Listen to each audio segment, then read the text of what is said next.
નાથ મુझને મતિ શુદ્ધ દેજો, હૈયે સદા સેવક ભાવ રહેજો। છો શબ્દો મારા પણ આપ આવીને કહેજો, રાજી થઈ અક્ષર ભાવ દેજો, રાજી થઈ અક્ષર ભાવ દેજો। શ્રી સ્વામિનારાયણ ભગવાનની જય। સિયાવર રામચંદ્ર ભગવાનની જય। ઉમાપતિ મહાદેવની જય। દરેક દિવ્ય હરિભક્તોને ધનુર્માસ પ્રવચન માળાના 10મા દિવસના જય સ્વામી નારાયણ। છેલ્લા 9 દિવસથી આપણે અલગ અલગ એવા ભક્ત રત્નોના જીવન પ્રસંગોનું આપણે આચમન કરી રહ્યા છીએ અને એમનામાંથી જીવન પ્રેરણા પણ મેળવી રહ્યા છીએ। તો આજે આપણે આ ધનુર્માસના 10મા દિવસે પહોંચ્યા છીએ। તો આ 10મા દિવસે આજે આપણે એક એવા ભક્તની વાત કરવી છે કે આમ તો છે ને એ ભક્તના જીવનની અંદર એક આમૂલું પરિવર્તન આવ્યું હતું। શ્રીજી મહારાજના સમાગમથી દરેક વ્યક્તિને જીવન પરિવર્તન કરવું છે।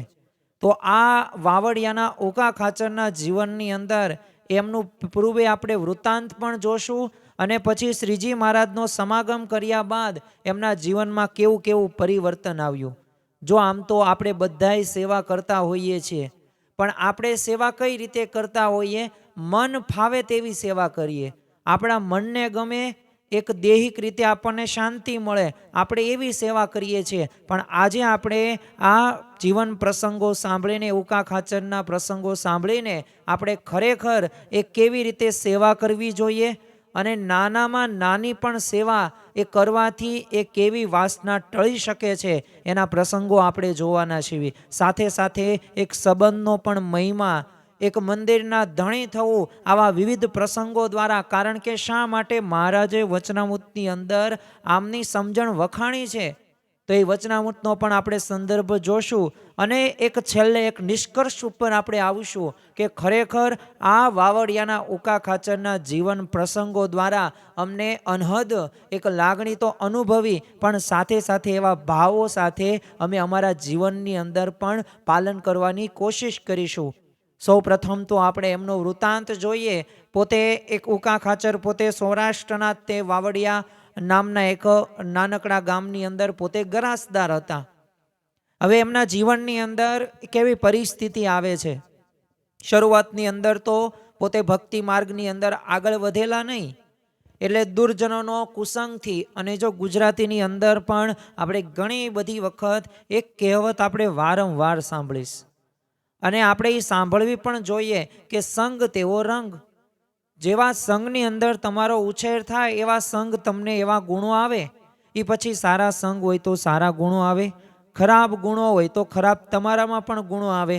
તો આ ઉકા ખાચર પોતે દુર્જનોના કુસંગથી દારૂ પીતા હતા, માંસ ખાતા હતા, અરે બીજા બધા વ્યસનોની અંદર પોતે આખો દિવસ દરમિયાન આવી રીતે વ્યસનો કરે અને પોતાનું જીવન પસાર કરે। હવે વ્યસનમાંથી પણ પોતે દુરાચારના માર્ગે વળ્યા હતા, પાછા ચોરી કરવા જાય, લૂંટફાટ કરવા માટે જાય અને ધન મેળવે, અનીતિનું ધન મેળવે। એકવાર ભગવાન સ્વામિનારાયણ હવે એમના ગામને પાદર થઈને નીકળ્યા હતા અને સાથે મોટા બધા પાઘડાવાળા દરબારો હતા અને બધા ઘોડે સવારોને જોઈ હવે આ ઉકા ખાચરને છે ને એક મનની અંદર જિજ્ઞાસા વૃત્તિ થઈ કે આ નક્કી છે ને આપણી જેવા જ તે લૂંટારાઓની ટોળિયું છે। એટલે સૌની મોખરે તો માણકી ઉપર શ્રીજી મહારાજ બિરાજમાન હતા અને ઉકા ખાચર એમની નજીક જાય છે। પણ હવે કોણ જાણે એમના જે બંને હાથ હતા ને એ બંને હાથ જોડાઈ ગયા અને આજે તો એમનું કંઈક પૂર્વનું પુણ્ય પ્રગટ થયું હોય એવું એમને લાગ્યું।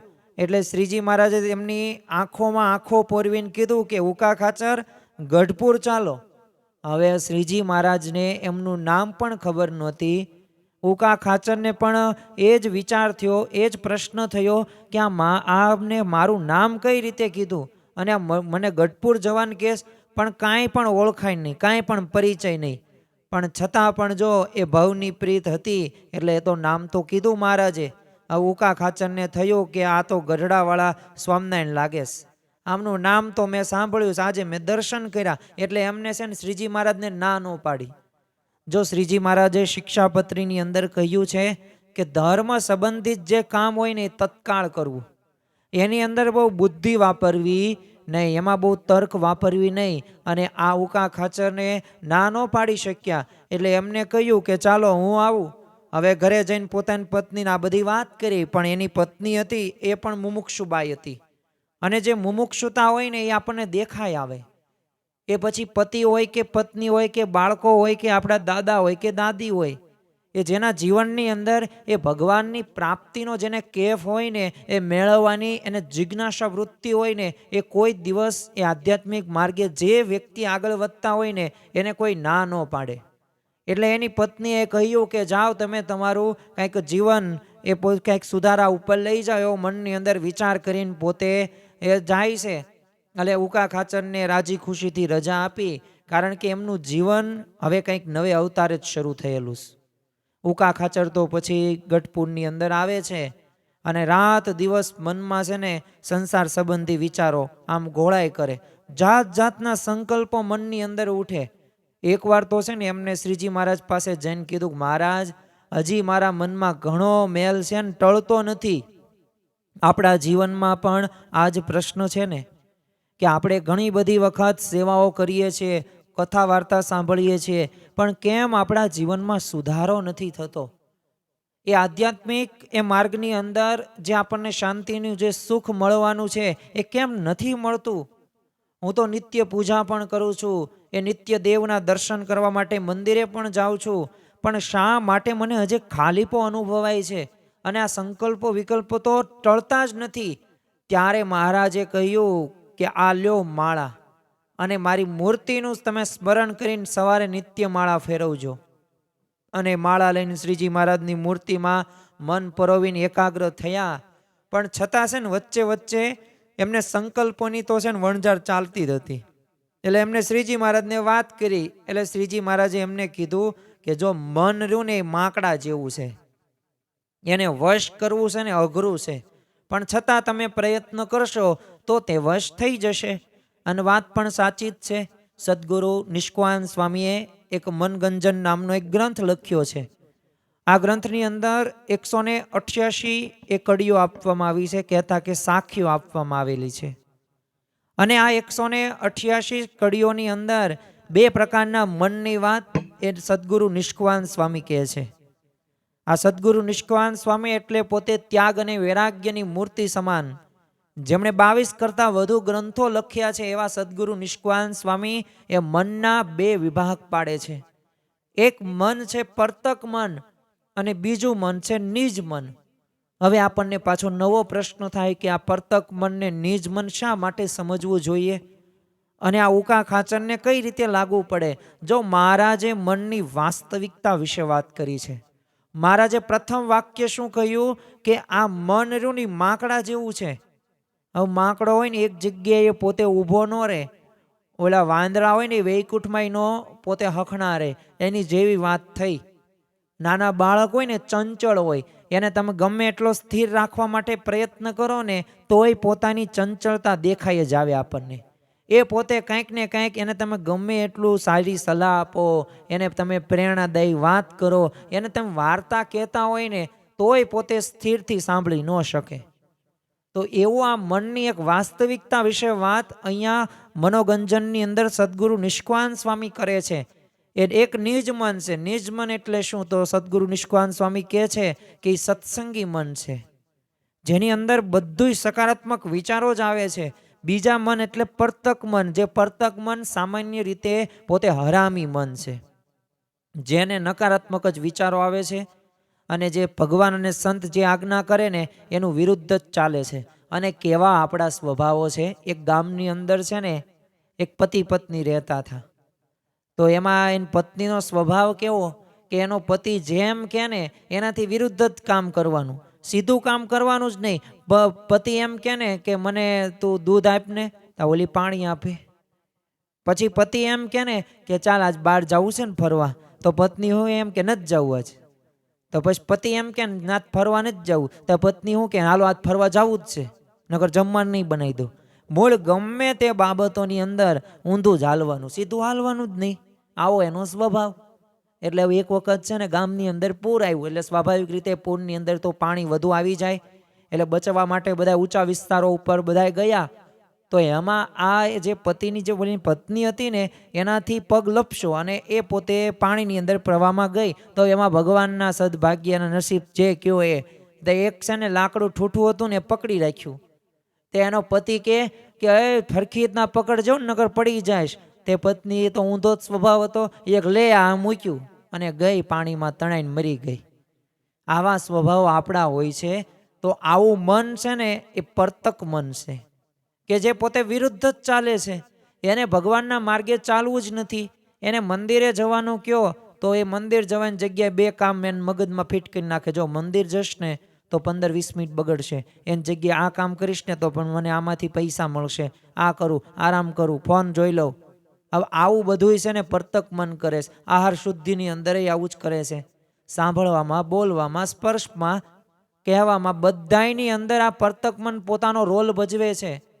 જો આને આપણે સમજીએ ને તો આપણને ખ્યાલ આવે. અને મહારાજે એટલે જ કીધું છે વશ કરવું અઘરું છે, પણ છતાં જો પ્રયત્ન કરશો તો પાછું વશ થઈ જશે.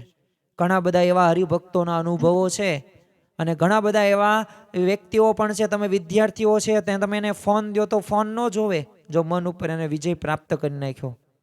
ઘણા બધાને તમે પિક્ચર લેવા દેખાડવા લઈ જાઓ તો પોતે પિક્ચર જોવા ન જાય, એને મન ઉપર જો વિજય પ્રાપ્ત કરી નાખ્યો. તમે અમુક વ્યક્તિઓને ગમે તેવું 32 ભાતના પકવાનો આગળ ધરો તો એ પોતે સામુય ન જોવે, જો મન ઉપર એને વિજય પ્રાપ્ત કરી નાખ્યો. એટલે થઈ તો શકે જ છે. જો માણસ ધારે ને તો મન ઉપર એ પોતે વિજય કરી જ શકે છે. જેને મન જીત્યું એને જગ જીત્યું. અને આવું મહારાજે થોડીક વાતો કરી અને તમને એને કીધું, એમને વાત કરી ઉકા ખાચરને કે તમે છે ને દાદાના દરબારમાં તમામ પ્રકારનું છે ને સાફ સફાઈનું કામ તમે ઉપાડી લો અને સાથે સાથે સંતોની કથા વાર્તા પણ કરજો અને અહીંયા સભા થાય ને તો એનો લાભ તમે લેજો. એટલે મહારાજે સમાગમની વાત કરી, સેવાની વાત કરી અને નિયમમાં રહેવાની વાત કરી.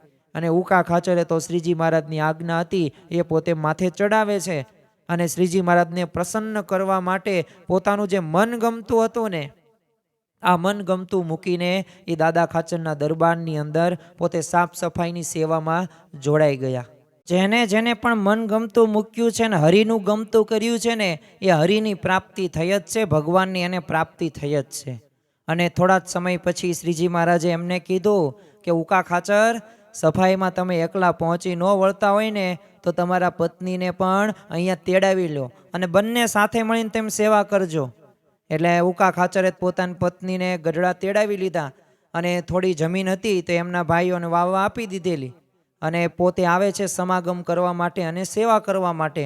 હવે આમનો નિત્યક્રમ કેવો, તો ઉકા ખાચર અને એમના જે પત્ની હતા ને એ પોતે બ્રાહ્મ્ય મુહૂર્ત પહેલાં જાગી જાય અને સંતો પહેલાં તો ફરજિયાત ઉઠી જાય અને દાદાના દરબારથી લઈને ઘેલા નદી એ સુધીનો જે રસ્તો હોય ને એ બધો વાળી નાખે.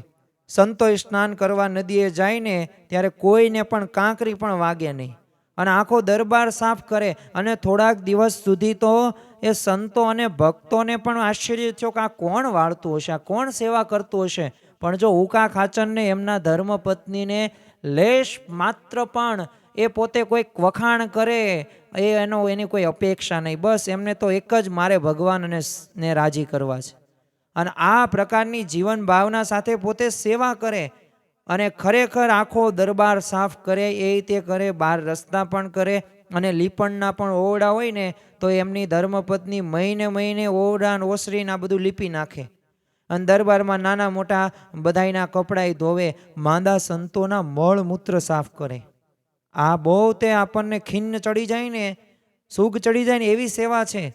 આપણને સેવા ન ગમે, આપણા પપ્પા હોય આપણા મમ્મી હોય ને તો એની પણ દૈહિક સેવાઓ એ અત્યારના એ રામ ભગવાન જેવા તો આપણે ન થઈ શકીએ. એ હતા રામ ભગવાન, પણ અત્યારે આપણે સ્વાભાવિક રીતે એમાંથી એક પણ 2-3 ગુણો આપણામાં નથી હોતા. શા માટે? કારણ કે આપણને સુગ ચડે છે, આપણને એ સેવા કરવી ગમતી નથી, મહિમા નથી સમજ્યા. એટલે ઘણી બધી વખત આવી બધી સેવાઓ નાની મોટી ગમે તે ન હોય એ બધી કરે. એટલે ઉકા ખાચરને તેમના ધર્મપત્નીને તો છે ને સેવા કરવાનું વ્યસન પડી ગયું. એટલે થોડાક જ વર્ષોમાં ઉકા ખાચરની બધી વાસનાઓ હતી ને એ બધી નાશ પામી. જો આના આધારે આપણને ખ્યાલ આવે કે તમે સેવા કરો ને તો તમારામાં રહેલી વાસનાઓ રહીને એ વાસનાઓ ટળે છે, અને તમે નિર્વાસનિક થાવ છો, અને વાસના રહિત જ્યારે કોઈ વ્યક્તિ હોય ને, કોઈ હરિભક્ત થઈ જાય ને, ત્યારે એને યથાર્થ ભગવાનનું સુખ આવે છે. વચનામૃતની અંદર પણ મહારાજે ગઢડા મધ્યના 25મા વચનામૃતની અંદર આ ઉકા ખાચરની જે સમજણ હતી ને ઉકા ખાચરની જે સેવા હતી ને એને વખાણી છે. મહારાજ એ કયા વચનામૃતની અંદર કહે છે તો આપણે સૌ પ્રથમ એનું શ્રવણ કરીએ, અને એ મુક્તાનંદ સ્વામી શું પ્રશ્ન પૂછે છે અને શ્રીજી મહારાજ શું જવાબ આપે છે એ આપણે જાણીએ. તો સંવત 1879 શ્રાવણ વધી છઠને દિવસ સ્વામી શ્રી સહજાનંદજી મહારાજ શ્રી ગઢડા મધ્યે દાદા ખાચરના દરબારમાં દક્ષિણાદે દ્વાર ઓરડાની ઓસરીએ ઢોલિયા ઉપર બિરાજમાન હતા, ને સર્વ શ્વેત વસ્ત્ર ધારણ કર્યા હતા, અને પોતાના મુખારવિંદની આગળ મુનિ તથા દેશ દેશના હરિભક્તની સભા ભરાઈને બેઠી હતી. પછી મુક્તાનંદ સ્વામીએ પૂછ્યું છે, હવે અહીંયા ખપ અને મુમુક્ષુતાના મૂર્તિ એવા મુક્તાનંદ સ્વામી એક પ્રશ્ન પૂછે છે મહારાજને કે એવી કઈ દ્રઢ વાસના હોય કે એની જેને ટાળવાની ઈચ્છા હોય ને તો એ કયો ઉપાય કરે તો એ વાસના ટળી જાય. અને ત્યારે શ્રીજી મહારાજ શું જવાબ આપે છે કે જેવું છે ને ઉકા ખાચરને એ સંતની સેવા કરી એનું વ્યસન પડ્યું છે ને, એવી જ રીતે જો ભગવાન તથા ભગવાનના સંત એની સેવા કર્યાનું જેને વ્યસન પડે ને તે વિના એક ક્ષણ માત્ર પણ રહેવાય નહીં, તો એના અંતઃકરણની જે મલિન વાસના હોય ને એ બધું વિનાશ પામી જઈશ. અને આ વચનામૃતની અંદર મહારાજે ઉકા ખાચરની ઉપમા આપી છે. તો વિચાર તો કરો કે ભલે અત્યારે ઉકા ખાચર નથી પણ એવા હરિભક્તો તો જોવા મળે છે, પણ આ ઉકા ખાચરે કેવી સેવા કરી હશે, કેવું પોતાનું માન મોટપ એ બધું મૂકીને એ પોતે શરણાગતિ સ્વીકારે છે મહારાજની. જો તમે પૂર્વ ઋષિ મુનિઓ હતા, પોતે તપ કરીને રાફડા થઈ ગયા ને તોય વાસના નહોતી ટળી, અને જો આ સંતો ભક્તોની સેવા કરીને આ ઉકા ખાચરને વાસના ટળી ગઈ. અને એ રહસ્ય શ્રીજી મહારાજે એ ઉકા ખાચરના દ્રષ્ટાંતથી બધાને સમજાવ્યું. અને આ ઉકા ખાચરનું પૂર્વ જીવન પાછું જાણતા હતા શ્રીજી મહારાજ, અને શ્રીજી મહારાજ મળ્યા ને પછી એમનું જીવન આખું સેવામય જીવન થઈ ગયું.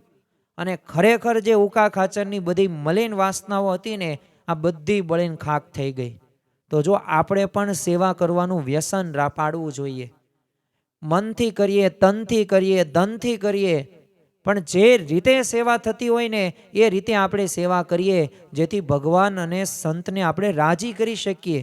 એટલે આપણે પણ આપણા જીવનની અંદર જો વાસનાને આપણે નિર્મૂળ કરવી હશે ને તો આ રીતે ઉકા ખાચરના આ પ્રસંગ દ્વારા આપણા જીવનની અંદર કંઈક પ્રેરણા લઈએ, અને આપણે પણ આવી જ રીતે સેવા કરીએ જેથી આપણે આગળ વધી શકીએ અને ભગવાનનું સુખ આપણે પામી શકીએ. એકવાર ગઢપુરની અંદર દાદા ખાચરના દરબારની અંદર સુરા ખાચર, અલૈયા ખાચર અને સોમલા ખાચરને માત્રો ધાધલ, હવે આ બધા દરબારો સભાની અંદર બેઠેલા હતા.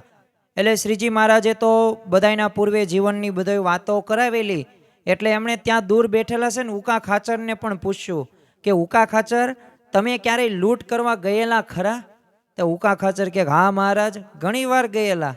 તે શ્રીજી મહારાજ કે વાર ભેગી થાય તો તમે કેમ કરો?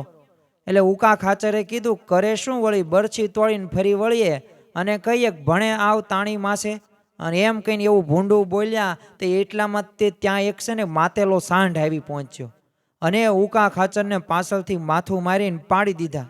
અને ઉકા ખાચર તો પોતે મૂર્છિત થઈ ગયા, કારણ કે સાંઢ પોતે પાછળ પીઠ ઉપર એટલો ભટકાણો કે ન પૂછો વાત. અને પછી મહારાજે શેક કરાવ્યો અને ઉકા ખાચર ભાનમાં આવ્યા ને માંડ બેઠા થયા. તે શ્રીજી મહારાજ કે ઉકા ખાચર આ શું થયું? તો ઉકા ખાચર કે મહારાજ, હું ન બોલવાનું બોલ્યો ને એનું ફળ મને તરત મળી ગયું. જો આ કેટલી સમજણ ઉચ્ચ હશે! આવી સમજણથી જ વ્યક્તિ પોતે સુખી રહી શકે છે. તને ઉકા ખાચર પાસે આ સમજણ હતી, પછી તો એવું કહીને પોતે ઉઠે છે ત્યાંથી અને શ્રીજી મહારાજને પોતે સાક્ષાત દંડવત પ્રણામ કરીને પગે લાગીને ઊભા થાય છે. અને પૂર્વે જીવનનો પણ એમનો ઇતિહાસ કહેવામાં તલ્લીન હતા ઉકા ખાચર. હવે આવી રીતે આમ સ્વભાવવશ પોતે અપશબ્દ બોલી ગયા હતા, પરંતુ એમને શ્રીજી મહારાજે એમનું જીવન તમે જુઓ કેવું પરિવર્તન કર્યું, આમૂલ પરિવર્તન કરી નાખ્યું.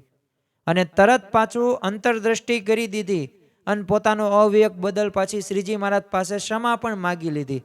જો માણસ ભૂલ કરે ને એટલે માણસ પોતે ભૂલ ક્યારેય સ્વીકારતો નથી.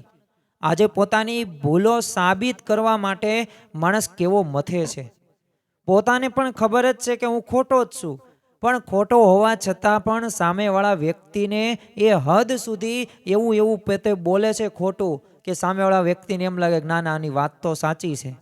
તો આજે માણસ આટલો આ હદ સુધી પોતે એ કક્ષા સુધી પહોંચી ગયો છે.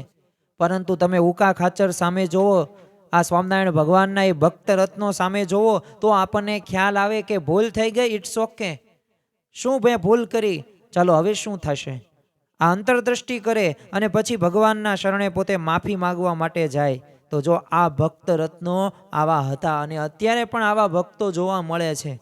અને શ્રીજી મહારાજે એમને આવી રીતે ગંદી ગાળો બોલવાની કુટેવોમાંથી પાછા છોડાવ્યા હતા. તો એમની વિશેષ વાત એક આ ગણી શકાય. એક સમયે છે ને દાદાના દરબારની ડેલીમાં એક છે ને કૂતરું ગંદકી કરી ગયું. હવે પ્રાતઃકાળે તો હરિભક્તો એનો બધો નિત્યક્રમ મુજબ એ દરરોજ બધાય પોતે શ્રીજી મહારાજના દર્શન કરવા માટે છે ને અક્ષર ઓરડી તરફ જાય અને ત્યાં મહારાજના દર્શન કરીને પછી બધી ક્રિયાઓ કરે. એટલે બધાની દ્રષ્ટિ છે ને કૂતરાએ બગાડેલો આ ઓટા ઉપર પડતી. તો અંદરો અંદર વાર્તાલાપ કરે કે અરર મહારાજના બેસવાના ઓટા ઉપર જ આ કૂતરાએ મળથી બગાડ્યું. તો એમાંથી એક જ શું કીધું કે આ દાદાના દરબારમાં કૂતરા ગંદકી કરે છે પણ કોઈ ધ્યાન જ નથી રાખતું. તો બીજો કે બીજું તો કાંઈ નહીં, પરંતુ મહારાજ અહીંયા સભા ભરશે તો ક્યાં બિરાજશે. તો અમુક તો કે ના બહુ ખોટું થયું પણ શું થાય, કૂતરાનો સ્વભાવ આવો જ છે. તો આવી રીતે છે ને અંદર બધે વાતચીત કરે પણ કોઈ ત્યાં સેવા કરવા માટે જાય નહીં કે હું આ વ્યવસ્થિત સાફ કરી નાખું. હવે શ્રીજી મહારાજના દર્શન જતા કરીને બધું ફરી સ્નાન કરવું પડે, એવું કોઈ કાર્ય કરે નહીં. અને કારણ કે અઘરું પડે, કારણ કે પછી અપવિત્ર થઈ જાય, અપવિત્ર થાય એટલે ફરી વખત ઘેલા નદીમાં સ્નાન કરવા જવું પડે. અને મહારાજનો નિત્યક્રમ એ જે દર્શન કરવાનો હતો એ પણ ચૂકાઈ જાય, મોડું પણ થઈ જાય. એટલે આવા બધા વિચારો સાથે કોઈ સેવા કરી નહીં. અને એ રીતે બધા તે હરિભક્તો પોતે શ્રીજી મહારાજ આગળ સન્મુખ બેસાડ્યા. તો થોડી વાર થઈને ત્યાં પછી ઉકા ખાચર ઘેલા નદીએ સ્નાન કરીને આવ્યા. તે શ્રીજી મહારાજ તો દર્શન કરવા માટે અક્ષર ઓરડીમાં પોતે જતા હતા ને ત્યાં તે આ લીમતરુ નીચે તે ઓટા ઉપર કૂતરાએ છે ને મળ કરેલું એમને ઉકા ખાચરે જોયું. હવે પોતાના જીવનની અંદર સેવાનું તો વિશેષ અંગ હતું જ તે, એટલે એમણે કાંઈ પણ બોલ્યા વગર એ બધી તે સેવા એમને કરી નાખી. અને પોતે કપડાં બદલી નાખ્યા, સાવણીને પાણી લઈને ઓટાને એવો સાફ કરી નાખ્યો. ફરી વાર એ પછી ઘેલા નદીએ સ્નાન કરવા માટે ગયા અને પવિત્ર થઈને એ પોતે શ્રીજી મહારાજના દર્શન કરવા માટે આવે છે.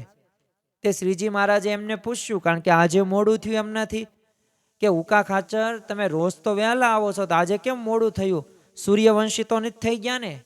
તે ઉકા ખાચર તો સૌના સેવક અને દાસ ભાવે પોતે વર્તતા હતા એટલે પોતે મૌન રહ્યા. જો વિચાર તો કરો કે તમે એક સારું કાર્ય કર્યું છે, તમે સેવા કરી છે, પણ છતાં પણ તમને કોઈ વખાણની અપેક્ષા નથી, કોઈ પણ રીતે માનની અપેક્ષા નથી અને તમે નિર્માનીપણે વર્તવું એટલે અઘરી વાત છે. આપણે તો ખાલી એક થોડીક મદદ કરી હોય ને, એક ચીંધું હોય ને કે ઓલા ગામમાં ફલાણી જગ્યાએ છે ને એક 20નું 10 રૂપિયા મળે છે ને અહીંયા સેલ છો, તોય આપણને ઘણા બધા માનની અપેક્ષા રહે છે કે મારે વખાણ કરવા પડે, નકર હું બીજી વખત એમ નહીં કહું. તો આપણે તો કેટલા માનના ભૂખ્યા છીએ. પણ જો આ ઉકા ખાચરને તો એવો પોતે નિર્માનીપણે વર્તતા. એટલે આ બેઠેલા કોઈકે કીધું કે મહારાજ આ તમારા દર્શન સમાગમ મૂકીને છે ને પોતે સાફ સુફીમાં પડ્યા હતા. તો પછી એવું કહીને પોતે આખું વૃત્તાંત મહારાજને વાત કરી. તો મહારાજે મોડા આવવા બદલ ઠપકો આપશે ને એટલે એમની ધારણા ખોટી પડી ગઈ બધાય ભક્તોની. અને ઢોલિયા ઉપરથી તો મહારાજ ઉતર્યા અને ઉકા ખાચર પાસે આવ્યા અને ઉકા ખાચરે શ્રીજી મહારાજના ચરણો પકડી લીધા અને શ્રીજી મહારાજે ઊભા કરીને છાતીએ લગાવ્યા અને પલંગ ઉપર બેસીને ચરણો પોતે લંબાવ્યા અને ઉકા ખાચરની છાતીમાં લગાવ્યા. અને આમ શ્રીજી મહારાજે એ પોતાનો જે અંતરનો જે રાજીપો હતો ને એ ત્યારે ઉકા ખાચર ઉપર દર્શાવ્યો. અને ત્યારે સત્સંગીઓએ સંબોધીને શ્રીજી મહારાજે એક મુદ્દાની વાત કરી કે તમે બધાએ લીંબ તરુ નીચેના ઓટાને કૂતરાને બગાડીને ગંદો કર્યો એ બધું જોયું, અરે પરસ્પર તમે વાતોય કરી, પણ છતાં તમને મળ સાફ કરવાનો સંકલ્પ કોઈને થયો નહીં ને.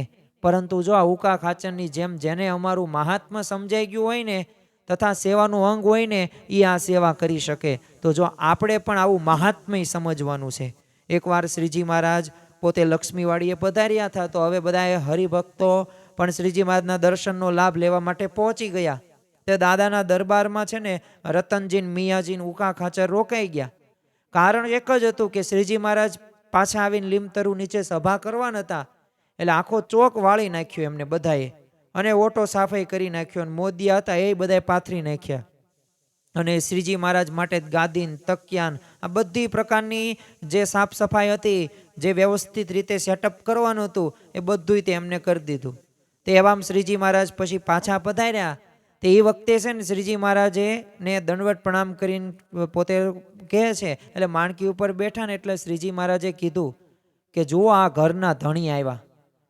એટલે સેવકોએ પૂછ્યું કે મહારાજ તેમને ઘરના ધણી કેમ કહ્યા? હવે આ ઘરના ધણી તો આ દાદા ખાચર છે, અને તમે મેન ધણી છો, તો પછી આ બધાને કેમ કીધું? ત્યારે મહારાજે વાત કરી કે આપણે બધાય લક્ષ્મીવાડીએ ગયા, તેઓ એકલા જ અમારા દર્શનનો લોભ મૂકીને પણ દરબારમાં રોકાઈ ગયા, અને આ સાફ સફાઈ કરીને સભાની તૈયારી કરી દીધી. એટલે ઘરના ધણી હોય ને તો જ થાય, બીજાથી થાય નહીં. તમે જુઓ આપણા ઘરની અંદર જ્યારે લગ્ન પ્રસંગો આવે, ત્યારે આપણે આપણા ઘરે જ્યારે પ્રસંગ આવે ને, ત્યારે એવો કછોટો વાળીએ ને, રાત દિવસ એક કરી નાખીએ. અરે રાત્રે 2-2, 3-3 વાગ્યા સુધી આપણે જે રસોઈયો જે માગે ને, આમ તરત હાજર કરી દઈએ. બેઠક વ્યવસ્થા ક્યાં હોય, પછી મહેમાનો ક્યાં બેસશે, એમને શું આપણે પીવરાવશું, કઈ વસ્તુ રાખીએ તો ગમે, કેવા મહેમાનોને સાચવીએ, કેવું બધુંય સાચવીએ. કેમ? આપણું ઘર છે ને, આપણા ઘરે પ્રસંગ છે, એટલે આપણું ઘરના ધણી આપણે થયા. પણ તમે વિચાર કરો, બીજાના ઘરે તમારા પ્રસંગમાં જવાન થાય તો તમે શા માટે જાઓ છો? આમ તો કહેવાય નહીં, પણ રમૂજીને આપણે કહેવી કે આપણે જમવા માટે, જમવાનો સમય વ્યવસ્થિત સચવાવો પડે. બીજું સચવાય કે ન સચવાય ચાલશે. તો જો ત્યાં આપણને એવો વિચાર નથી આવતો. કેમ નથી આવતો? કારણ કે એ આપણું ઘર નથી. આપણું ઘર હોય ત્યાં આપણા ધણી થઈએ. બસ એવી જ રીતે આપણે મંદિરની અંદર જઈએ ને, તો કાંઈ મંદિરની કાંઈ સ્વાભાવિક રીતે પૈસા કમાવાનું કાંઈ એક સાધન કે ફેક્ટરી કે કંપની નથી. ત્યાં તો આધ્યાત્મિક એક વિચારોનું આદાન પ્રદાન થાય છે. એક એવી સ્થિતિ સુધી પહોંચી શકાય છે. તો ત્યાં આપણે મંદિરને પારકું નહીં સમજવાનું. જે વ્યવસ્થા હોય સમયા ઉત્સવ કે મહોત્સવની અંદર, સભાની અંદર, એ આપણે પોતાનું જાણીને ધણી થઈને સેવા કરવાનું. અરે બીજા જોવે કે ન જોવે, કાર્યકરો જોવે કે ન જોવે, હરિભક્તો શાબાશી આપે કે ન આપે, સંતો કે ન કે, તમે કોની સેવા કરો છો એનો મહિમા રાખીને સેવા કરવાની, તો ભગવાન અને સંતનો રાજીપો વરસે. બાકી તમે બધાને માન માટે બધી સેવા કરતા હોય ને, તો રાજીપો પાછો વરસતો નથી. અને જો આ ઉકા ખાચરની સેવા માટેની શ્રદ્ધા અદ્ભુત હતી. ઉનાળામાં શ્રીજી મહારાજે સંતોન ઠંડક રહે ને એ માટે દરરોજ આંગણું વાળીને પાણી પણ છાંટી દે અગાઉથી. તો ઉકા ખાચરને સેવાનું આવું વ્યસન કેમ પડ્યું હતું? એમને રાજી કરવા હતા. અને શ્રીજી મહારાજ સંબંધવાળા હોય ને, એ બધાય સંતો હરિભક્તોનો પોતે પાછા મહિમા સમજતા. અને ઉકા ખાચર ને શ્રીજી મહારાજની જો પ્રસન્નતા પ્રાપ્ત થાય ને, એ માટે એક ધારી એમને સેવા કરેલી. લોકની અંદર પણ જેનો સંબંધનો મહિમા હોય ને, એને વાંધો ન આવે. આપણે એક ઉદાહરણ લઈએ જેથી આપણે આ સાદી અને સરળ ભાષાની અંદર સમજી શકીએ. દાખલા તરીકે આપણા લગ્ન થઈ ગયા હોય, હવે આપણા પત્નીનો આપણે ભલે આમ મહિમા ન હોય, પણ તમે જોજો કે ક્યારેક ઝઘડો થયો હોય તો 1-2 દિવસ સુધી એમનામ ચાલે.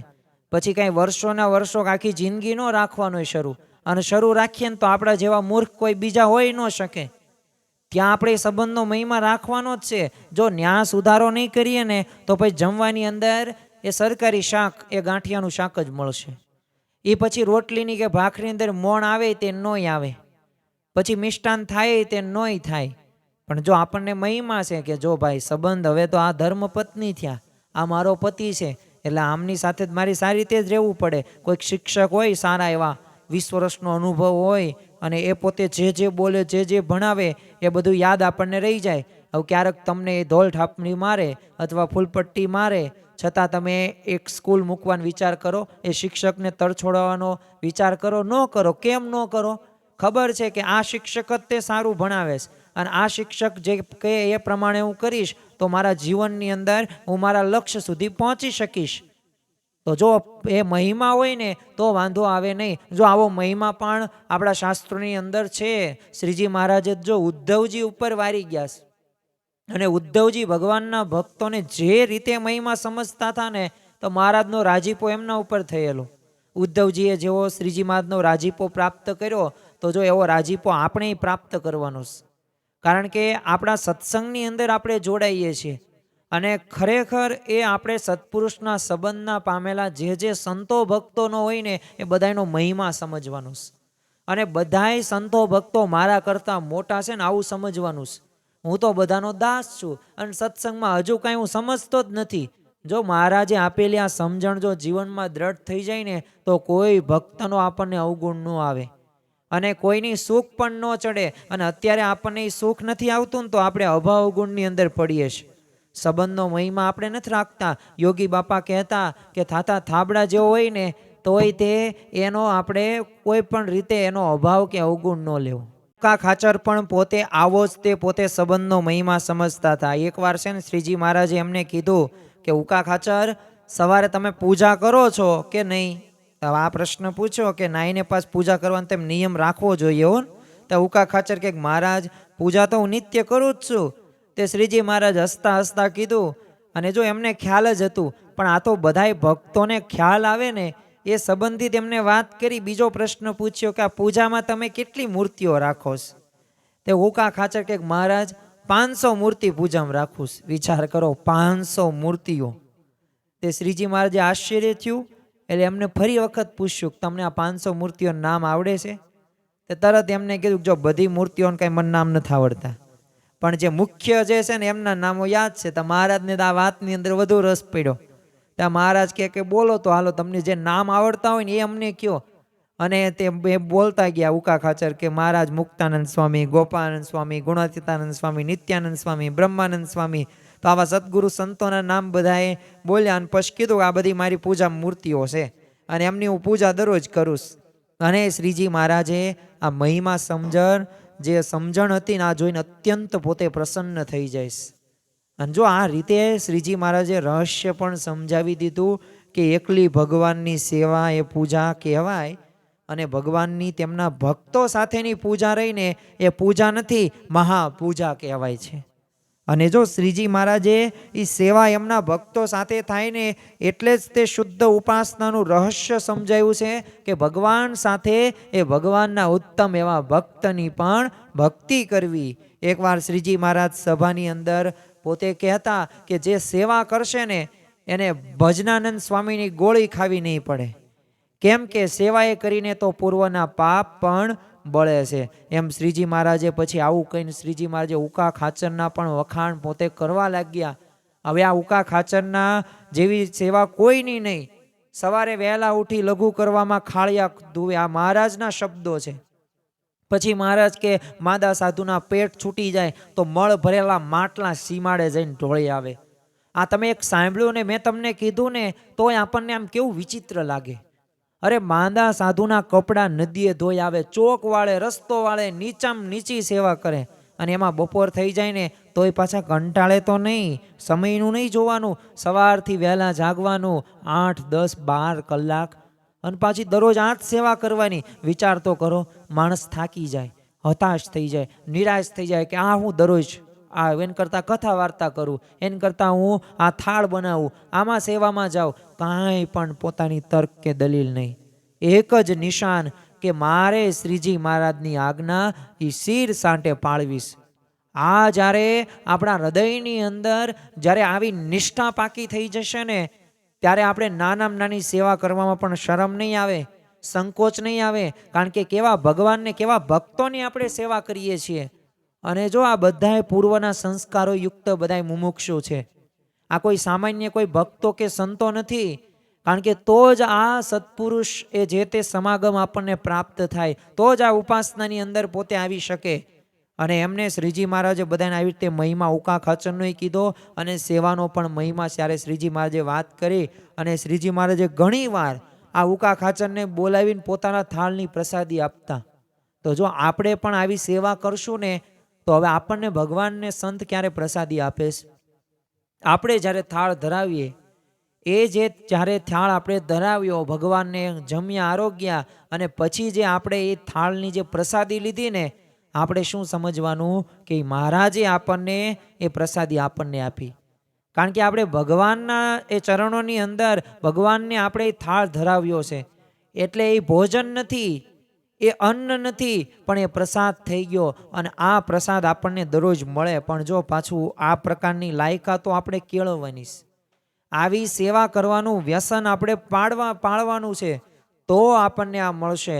અને પાછું પોતે જ્યારે ઘણી વખત તો કોઈક ચરણ ચાપવા આવે ને તો એને તાણી લઈને ઉકા ખાચર આવે ને તો લાંબા કરતા અને પ્રેમથી પાછા ચરણય ચાપવા દેતા. તો વિચાર તો કરો મહારાજ કેટલા પ્રસન્ન થયા હશે કે પોતાના ચરણો એ ચાપવા માટે આ ઉકા ખાચરને કહેતા હતા અને બહુ પોતે રાજી પણ થતા હતા. અદ્ભુતાનંદ સ્વામી તો કહે છે કે એકવાર છે ને હું ચરણ દાપતો હતો ને ત્યારે ઉકા ખાચર આવ્યા તો ત્યારે મારી પાસે ચરણ ખેંચીને ઉકા ખાચર તરફ લાંબા કર્યા.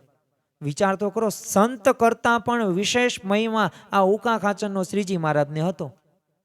બાકી સંતોને ના ન પાડી શકે, કારણ કે સંતો તો એક કહેવાય ને હૃદય એમનું કહેવાય, એમના જ એક અંગ કહેવાય. પણ છતાં પણ જો આ ભક્તને એક સેવા કરવાનો લાભ ક્યારે મળ્યો કે જ્યારે એવી લાયકાતો એમના જીવનની અંદર હતું. તો આ ઉકા ખાચર પોતે નિર્માનીપણાનું પણ એક ઉત્તમ દ્રષ્ટાંત ગણી શકાય. અને શ્રીજી મહારાજે અવારનવાર એ પ્રશંસા પણ કરી છે, એમની દાસપણાની પ્રશંસા કરી છે. એક સેવકનું અંગ દ્રઢ કરવા માટે એ ઘણી બધી વખત સંતો અને ભક્તોને આ ઉકા ખાચરને સંબોધીને વાત કરતા હતા. તો ધન્ય છે એ ઉકા ખાચર અને એમની સેવા ભક્તિને. ખરેખર એમના જીવન પ્રસંગો આપણે અત્યારે સાંભળ્યા એ આપણે કૃતાર્થ થઈને એ આપણા જીવનની અંદર આ ગુણો આપણે આત્મસાત કરવાના છે. વાસના ટાળવી છે. આપણે ગમે એટલા લાખ પ્રયત્નો કરશો નહીં ટળે. આ ભક્તોના માર્ગે માર્ગે ચાલો. આ ધનુર્માસ પ્રવચન માળાનો મુખ્ય ઉદ્દેશ એ જ છે કે એક એક ભક્તોના જીવન પ્રસંગો સાંભળીને એ સાંભળવા ખાતર નહીં, એ પછી સમય આપણે એવી રીતે નથી દેવાનો, પરંતુ આ સમય આપણે આ કથામૃતને આપ્યો, આ ભક્ત રત્નોને આપણે સાંભળીએ છીએ તો એ કઈ રીતે પોતે એ ભગવાનને પ્રસન્ન કરવામાં એ પોતે તાલાવેલી હતી ને એમના જીવનની અંદર, આ જોઈને આપણા જીવનમાં પણ આ તાલાવેલી હોવી પડે. આપણે પણ કંઈક સેવા કરવાની અંદર કંઈક ભૂલ કરતા હોય તો આ ઉકા ખાચરના પ્રસંગો સાંભળીને સેવામાં સુધારો કરીએ. આપણને પણ સંબંધનો મહિમા ન હોય તો આ ઉકા ખાચરના આ જીવન પ્રસંગો સાંભળીને આપણે સંબંધનો મહિમા વિશેષ દ્રઢ કરીએ. અને મન ધાર્યું નહીં, મન ફાવે એમ સેવા નહીં, પણ ભગવાનને ગમે ને એવી સેવા કરીએ તો વચનામૃતની અંદર ભલે આપણું નામ પણ એમ નામ આવી જ ગયું છે, ઉકા ખાચરની જગ્યાએ આપણું નામ ઉમેરી દેવાનું. પણ ક્યારે થઈ શકે કે જ્યારે આ પ્રકારના જીવન પ્રસંગો સાંભળીને આપણે આવું જીવન બનાવીએ તો, નકર નહીં. તો નિર્વાસનિક થવા માટે, એક નિર્માનીપણે વર્તવા માટે કામના જીવન પ્રસંગો આપણને ખૂબ ઉપયોગી છે, મહત્વના છે. તો આજના દિવસે મહારાજ સ્વામીના ચરણોમાં પ્રાર્થના કરીએ કે આજે આ ધનુર્માસ પ્રવચન માળાનો 10મા દિવસે અમે આ વાવડિયાના ઉકા ખાચરના જીવન પ્રસંગો સાંભળીને અમારા જીવનની અંદર મનને કાબૂમાં રાખી શકીએ, નાનામાં નાની સેવા કરી શકીએ અને તને મને ધને એ તમને રાજી કરીને એ અક્ષરધામને એ પરમ પદને અમે પામીએ, એ જ આજના દિવસે પ્રાર્થના. શ્રી સ્વામિનારાયણ ભગવાનની જય.